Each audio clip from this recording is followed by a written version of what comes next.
the U.S. military. You know, when I requested for representatives, I asked for just somebody of Filipino descent or Filipino American, and they all sent these women. Girl power on Kababayan today as well. And we've been talking about, you know, backgrounds. We've talked about how you got started and all of that. Well, let's talk a little bit to Staff Sergeant Miguel right now.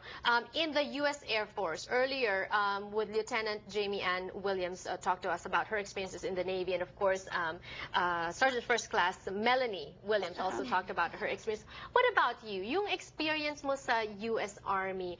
Earlier we were talking about commitment and dedication. U.S. Air Force rather. What are some of the challenges that you've encountered, and have those challenges made you consider maybe leaving?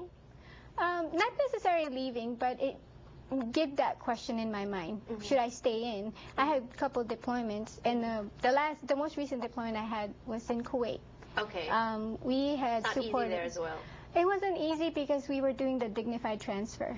It was dignified transfer being we move, you know, human remains from one cargo to the other.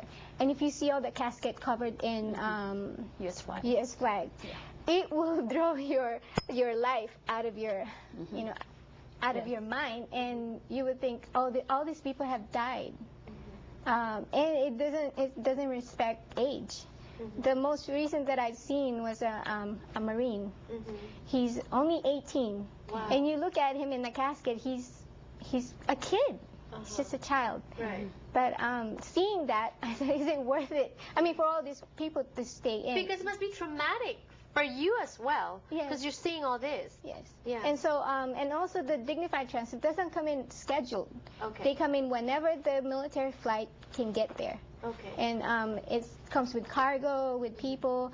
So we do the transfer, we do all the ceremony right there in the ramp. So they do the ramp ceremony in the airport. And that's the most challenging for me, to see how people would support it and the people that have died support it. And being a part of that makes me proud of it, but yet in the back of my mind, it's bittersweet. It's sad. Yes, yeah. True. So as a Filipino, being there, out there with all these men, you know, 6 foot tall, and you're like barely 5'2", but you know, being a Filipino makes you, hey, you know, meron pala akong place dito. I'm in a speck of this entire universe. And they respect you. Yes. Right. Yeah, I thank God for that opportunity and this opportunity had given me. I mean, I am nobody, but God had given me that chance. Oh, you're somebody. You're always somebody. No, I mean, just being a plain old Filipina, you know, you grew up in a small town, but yet given that chance is amazing. So would you trade anything? Are there any regrets? No regrets. And 13 years, 13 no regrets. And still counting, so you're still going to stay? No, stay in. Being a Filipino in the Navy, does that even figure? Is it an issue, non-issue, advantage, disadvantage? It's not an issue. It's a benefit to me. I mean, some people might see it as a crutch or something, but to me, being a diverse person, being of a different culture, I feel a great addition to the military, a great addition to the Navy. I put something else into the Navy, the culture that Filipino, the hardworking culture that we know. So I mean that we are known so well. Yeah.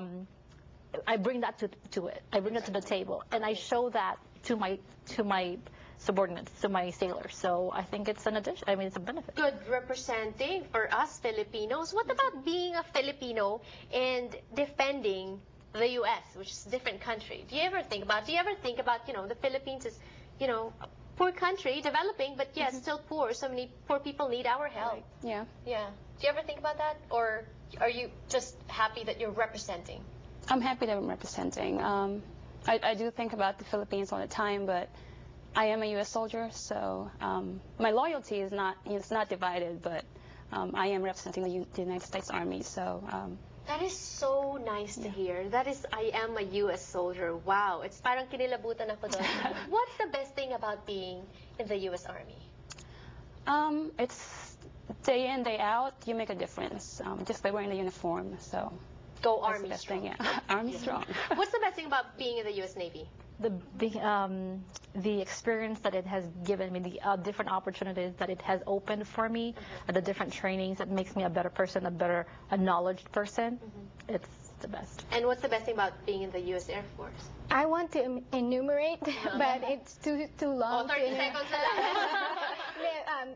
Education, definitely. Education. I've been in 13 years, but the military had provided me with the CCF, which is a community college of the Air Force, bachelor's degree, master's degree. Wow. But I think that's not all through me, but it's the military, it's the Air Force. Had given me that opportunity to go to school, to finish, to be a mom, to be a wife. All right. Well, thank you so much for sharing your stories with us. Thank you for representing the Filipinos in the U.S. military, and thank you for serving American society. Thank you. You make us proud. Thank you, and more power to you. God bless. Thank you. God bless. Thank you for joining us today. I hope you picked up a thing or two. I hope you got entertained, you got informed, you got enlightened. This has been Janelle Soy Kababayan in Los Angeles. I'll see you next time.